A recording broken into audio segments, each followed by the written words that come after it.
palm together and listen to Justin. Go ahead, Justin. Namo Shakyamuni Buddha, Namo Shakyamuni Buddha, Namo Shakyamuni Buddha. Okay, show them the timers and be ready for 1 minute meditation. Okay, count from 1 to 3 and go. 1, 2, 3.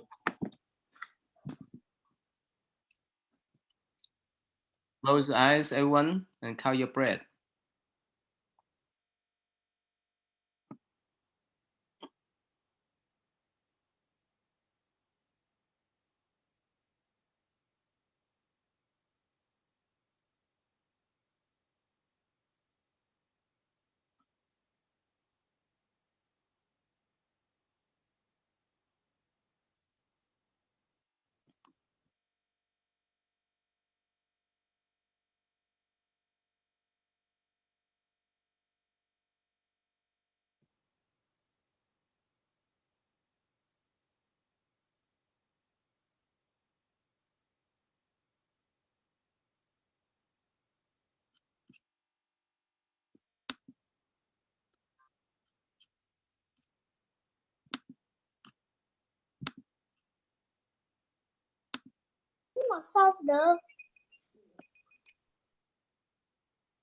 Okay, Justin, tell them. Ask them, Justin. Ask them. Who you want to ask?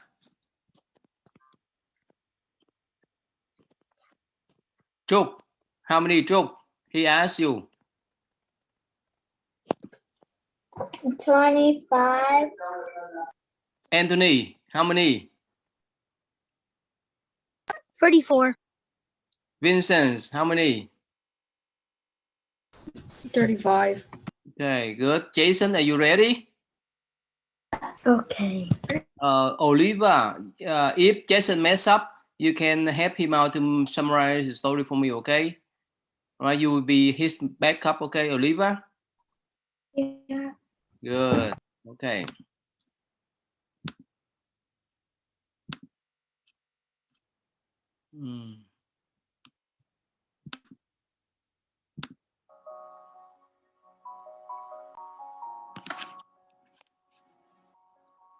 Sumita was a beautiful young daughter of a rich man Can you in guys hear? Rajagaha. She was able to penetrate the Dhamma at a very young age.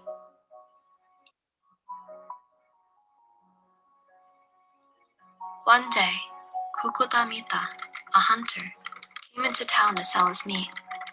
Once Sumita saw him, she fell head over heels in love with him. The next morning, when the hunter was leaving town, Sumita packed up all of her belongings and followed him silently on the road. The hunter asked, "Who are you, sister, and why do you follow me?" Sumita said, "I love you and am to be your wife." "Who told you to come?" "No one. I come on my own accord." The hunter then said, "Do not follow me further. I do not want a wife." The hunter proceeded to travel home, checking behind him every so often. Every time he looked, Sumita was there, walking behind his cart. He asked her again, "Why do you still follow me?" "I told you, I love you and I'll be your wife." "Go home, sister. You are not needed here." "I will not. I will be your wife." The hunter took a good look at her and saw her beauty, steadfastness, determination, stubbornness, and gentleness. He decided to take her as his wife.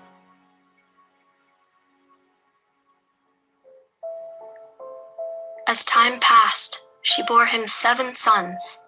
All grew up to be hunters. They each married, and all of them lived in small houses in the forest.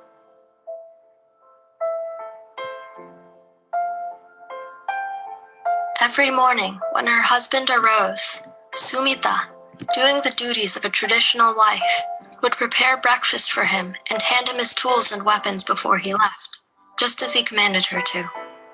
When he returned at night, she would take the weapons and tools and wash them. Then she would set them out to dry just as he instructed her to. One day, the Buddha entered a meditative state and surveyed the world, looking for beings who were ripe for attainment. He saw that the hunter, his sons, and their wives were all ready for the Dhamma.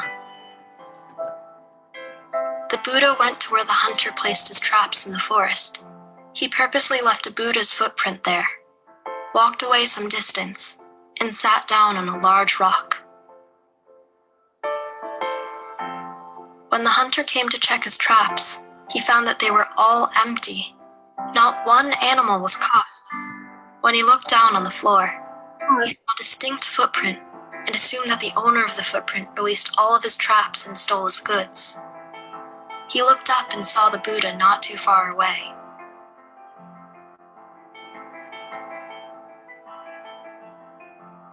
The hunter notched an arrow into his large bow and prepared to kill the Buddha. However, the Buddha used his supernatural abilities to prevent the arrow from releasing. The hunter could not shoot the arrow, nor could he lower his bow. He stood there in that position, shaking and sweating, not understanding what was happening.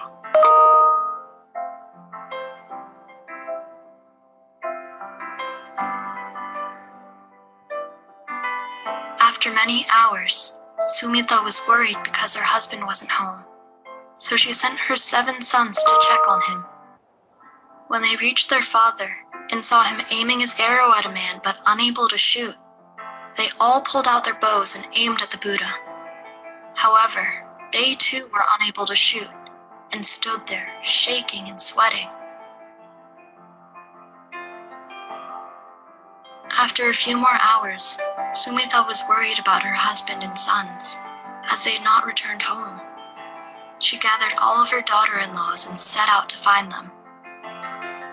When she saw her husband and sons pointing bows at the Buddha, she yelled, "Don't shoot! That's my father! Don't kill my father! Don't kill my father!" When the hunter and his sons heard this, they thought, "Oh, this must be my father-in-law," or "This must be our grandfather." They lowered their bows, paid their respects, and asked for forgiveness. At this point, the Buddha knew that they were ready to hear the Dhamma, and he gave them the Anupubbhikatha. The Buddha explained that one must do good actions and generate good karma for oneself. One must also refrain from doing evil of any kind. Those who were successful in this will be rewarded with a heavenly rebirth, filled with splendid things.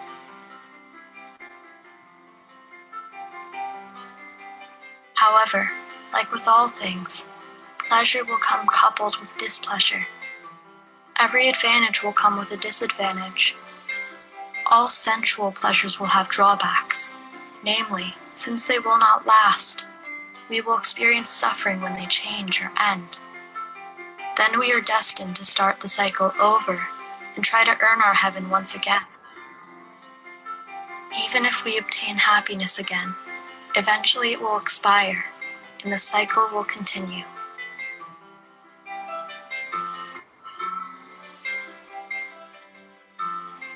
The Buddha explained that only those who renounce pleasures and happiness can truly be free from the cycle of suffering.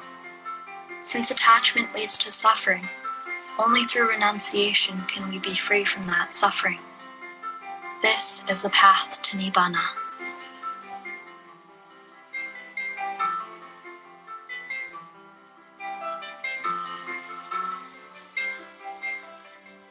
After listening intently and following along, the hunter, his 7 sons, and their wives all overcame their attachments to belongings, including their bodies, and became sotapannas, stream enterers.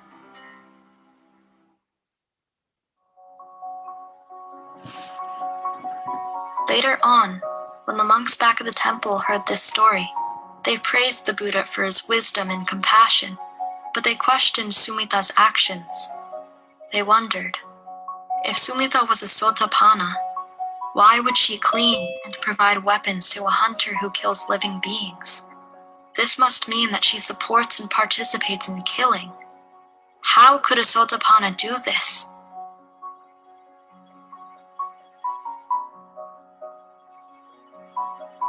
The Buddha explained that if a hand that had no wounds, cuts, or openings were to handle poison, the hand would not be affected. Just so, someone who has no evil intentions cannot truly do evil. Sumita did not participate in killing, nor did she rejoice or encourage it. She was merely doing the job of a good wife. To her, handing him a bow and arrow was no different than handing him a spoon or towel.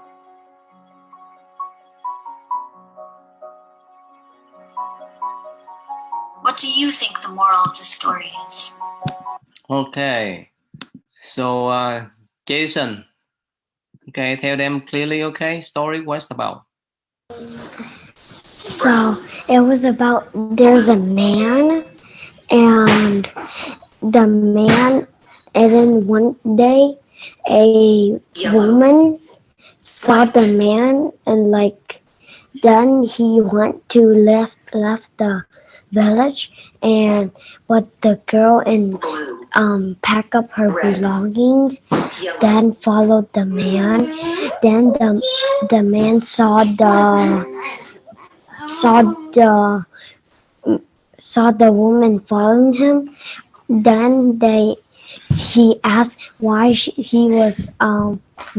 was following him, and she said that she felt in love with him and wanted his wife, and then he said he didn't want a wife. Then he went a bit more faster, but the woman still followed her, and then he saw the woman following him again, and asked why she was following him again. Then she said that I told you already, and said I fell in love with you and she wanted to be his wife. And then he looked back and saw the beautiness and something, and then he accepted it. And then once and then in the future, and in many years, I think they got 7 sons, and each one has a wife. Then the 7 boys were hunters, and then they hunt and stuff and live in a house, but was a small house, and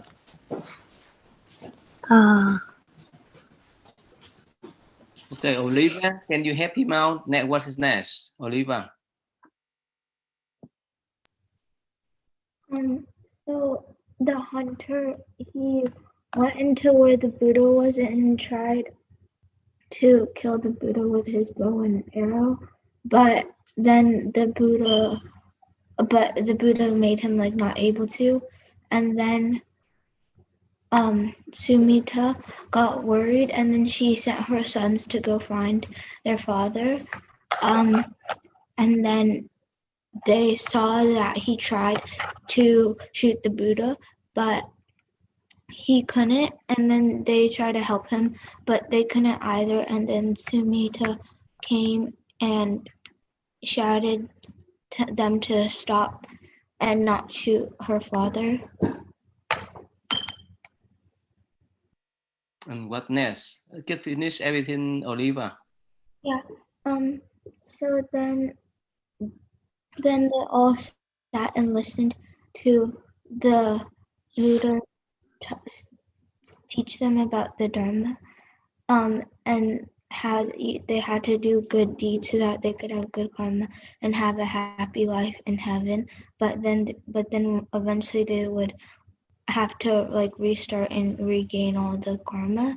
And then after the people praised the Buddha for what he said, but they were confused because since the Sumita was the Buddha's daughter and she helped her husband get weapons and stuff, but since she wasn't evil, she couldn't do evil things. So it was like handing him like a fork or a spoon. Okay. Okay, Jason. So what you learn from this story, Jason? What do you do? What you learn? Never. What's that? I don't know.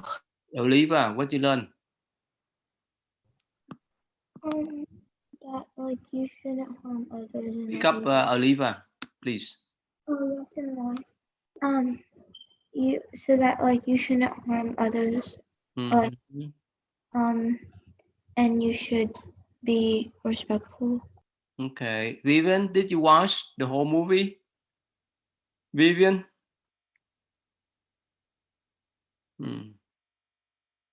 Okay, so anyway, so because of their connection, right, their karma, their affinity, that's why the Buddha went there and teach them, right, so that they would not be a hunter anymore, right? And also, you know, everything is come from the mind. If you don't have the mind to harm others, you may create bad karma. If you don't have the mind, if you don't have intention, you would not. So, Caitlin, suppose that you walk on the street, on the road, and you step on the ant, and you step on the bugs. Do you create the karma, Caitlin? You? Yes. Oh, why? Why you create the karma when you step on the bugs, on the ant, underneath your feet? If you don't have intention, you still create bad karma? Yes or no? Yes. Anthony, what do you think? If you accidentally step on the bug, on the ant, on the road, would you still create the bad karma? Yeah. Oliva, what do you think? Oliva? Since like you didn't do it on purpose, I don't think that you'd like create bad karma, but you should like just I don't know. I think you might still get a little bit of bad karma. I'm not sure. Hey, Hong, what do you think, Hong? You create bad karma if you accidentally step on the end of the bugs? Yes or no, Hong? Yes. Oh, really? Vivian, are you there, Vivian? Oh, okay. Victor, can you explain to them if they accidentally step on the box on the end on the road, will they create bad karma? Now, yes, no matter how small the insects are, if you do both accidentally or purposefully kill it, you likely would get karma of some sorts. And the reason why is because, well, imagine yourself in the position of those bugs that you stepped on. Someone who are literal hundreds of thousands times heavier than you just squished you to instant death. That's not nice. But accidentally, you step on them, you still create bad karma? Accidentally. Now that's when I'll think about how do you actually obtain karma. And I feel like karma comes from more than just what happened physically. It's also what your mental workings. If you purposefully tried killing something, those are some evil intentions. Those are evil intentions that are going through your mind and thus can give you karma. But when it comes to accidentally, I'm not so sure about accidentally, because A, you didn't mean it. It wasn't your evil intention, and thus you shouldn't get karma from evil acts since you didn't mean so. But then let's again, say if your parents drive the car at night and somehow they hit the deer accidentally, they still direct bad karma? Now, they didn't mean it again, but in my I don't know if this would be the correct answer, but in my sort of sense, it still had to come to some sort of reason why that happened. There's always a reason behind everything. They can't just accidentally hit a deer because they just did. They have to accidentally do it by being careless, by not paying attention, all those different sorts of things. Actually, if it is purely accidental, then maybe not. I don't know. Yeah, Scott. Yeah, can you tell them, please, Scott? I think we talked about this in class, so I remember this. All right. I think the intention is the only thing that matters there is the sort of mental formations that result in those sorts of actions. It's kind of like a rock falling off a hill and hitting the deer. There are sort of natural consequences that lead to pain and suffering that aren't, I guess, derived from karmic formation. So if you accidentally step on the ant, and it's fully accidental. So what Victor's saying is if you kind of know something like that could happen, or you're being careless, that's a little different. But if it's fully accidental and you have no intention and it happens with no will, then it shouldn't have any sort of karmic consequences, as far as I remember. Yeah. So don't worry if you accidentally step on someone else, some animal or some bug. Well, it's karma there, but it's not much to compare with the way that you really want to step on them. Right? Like later on, you hear many people while they drive the car at night, suddenly a deer jump out and boom, there's just no way for us to stop from that type of accident. So again, that's just our control. Right? If we don't have any intention to harm others, karma is zero, but it counts when you have intention. Okay. All right. Thank you, Scott. Thank you, Victor. All right. Go ahead, thầy giáo pháp, please.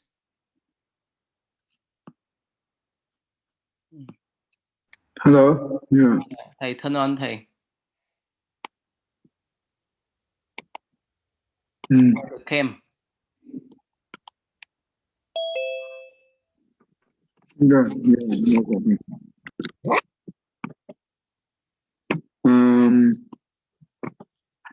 All right. Let's see. Let's watch the video. How everyone doing? Yeah, good. Good. Yeah, good. That's good. That's good. All right.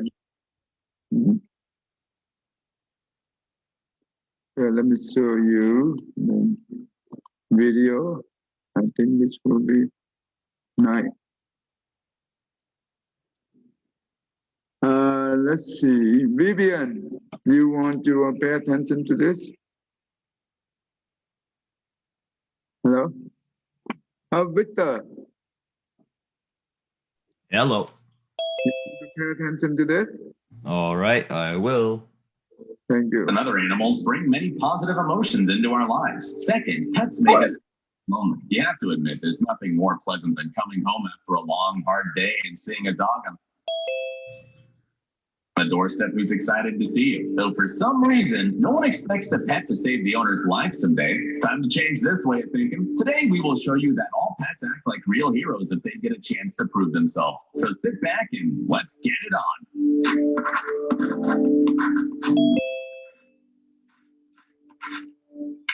Really? This November morning in Denver, Colorado was no different from any other for the Cusk family. Merry Christmas, everybody! The nanny, Megan Howard, gave the toddler she was babysitting breakfast and then left the room. She had done this 100 times already, but this time the parent named Willie began to yell, "Mama, baby." Willie was always talkative. He often said the word mama, but almost never said the word baby. This alarmed the woman, and she dashed back to the kitchen. What she saw shocked her. The little girl choked on her breakfast and was already starting to turn blue. Fortunately, Megan managed to react quickly. She performed the THIİNH maneuver, an emergency medical procedure. In the end, the toddler survived. And although Megan received an honorary award from the Red Cross chapter, She claims that Willie the parrot is the real hero of this story. The clever bird noticed that something was wrong with the child. Not for Willie. It's unlikely that Megan would have returned to the room in time to save the baby. Killian. Unfortunately, not all nannies fulfill their duties responsibly. Eat the mushroom! Eat the mushroom! Not all of them were ready to help. In our next story, the animal had to stop the nanny from doing harm. In 2015, the Jordan family from South Carolina made all the local news headlines against their wishes. The reason was the nanny. The woman worked for the couple for a total of 5 months. At some point, the parents noticed that their pet, a dog named Killian, began to react very aggressively to the nanny. The dog started growling whenever she came home. He seemed to be trying to protect the family. At some point, the family actually had to physically restrain the dog from going towards her. This strange behavior of the usually friendly dog concerned the parents, so they decided to hide the recorder in the house. Imagine their surprise when it turned out that the nanny was abusing their child. In the end, she even had to serve time in prison. If not for the dog, the cruel nanny would escape the punishment. Ding dong. Right. With the All right, in summary, the entire video wrapped around a bunch of pets that were heroes to humans. Pets or animals that were capable of reacting towards life-threatening situations and horrific scenarios in which they can alert others, which is kind of cool. So what do we learn from this one then? What did we learn from this one? Well, one thing I can say for sure is how smart some animals can be. Yeah. The animal is very helpful sometimes, right? So, so we have to respect the animal life as well. So try not to eat. All right. I think it's We are certain you are very well aware of the animal in TRIGONOMETRY 2 Bananas. On December 26th, an elephant found a small wall, wedging himself for a minute to get some garden tools. Her youngest son, 14-month-old Stanley, was walking right next to her all this.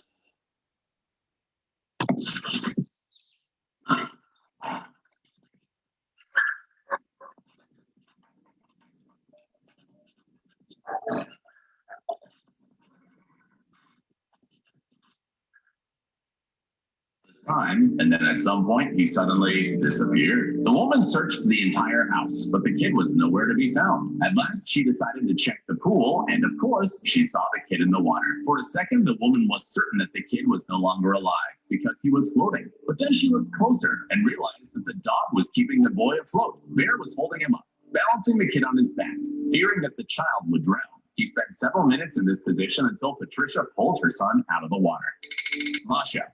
You've probably heard the common misconception that unlike dogs, who are very loyal pets, cats are independent and don't need anyone at all. The cat Masha managed to dispel this myth and even became famous all over the world. In the winter of 2015, this intelligent animal saved a 2-month-old child from certain death, even though she never had owners. Masha was a stray cat living on a staircase, which is a common thing in Russia. She lived in a box on one of the floors, and tenants brought her food every day. Her life would remain unremarkable if not for a 2-month-old baby who had been left in her box one day. For some unknown reason, the parents decided to abandon the baby, and they probably didn't even know how lucky they got. Throughout the long winter night, the cat did not leave the child, keeping him warm. In the morning, she woke up the entire house with her loud meowing, attracting the residents to the baby. This way, Masha helped the baby survive and also to find new parents for him. The story caused such a stir that a whole lot of people were willing to adopt the baby. Stray pit bull.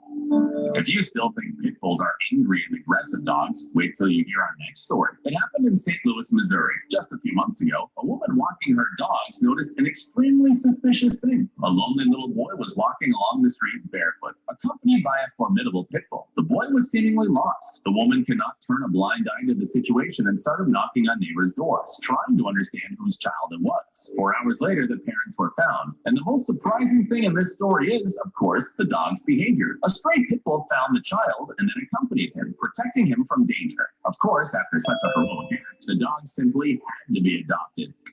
Slayer and Paco. Without any doubt, the title of the goodest boys belongs to these two pit bulls. Believe it or not, these two dogs saved little children from a venomous snake. The fighting left them wounded, but this only adds additional points to their heroic act. This story happened on August 13th, 2017 in Southwest Florida. The children were playing in their grandmother's backyard when Slayer and Paco began to behave in a very weird way. The dogs started barking at something in the grass so loudly they attracted the attention of adults. And a few minutes later, the parents noticed a very serious threat in the form of a venomous snake. Fortunately, Slayer and Paco saved the day. They simply did not let the snake near people. Okay, I think it's time's up. All right. Give me 1 second.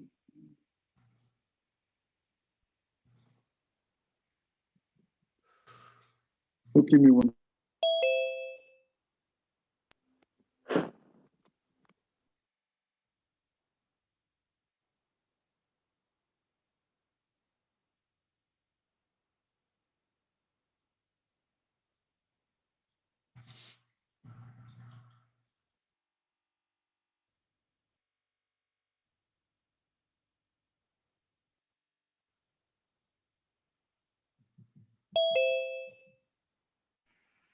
Okay, Lily, go ahead, Lily.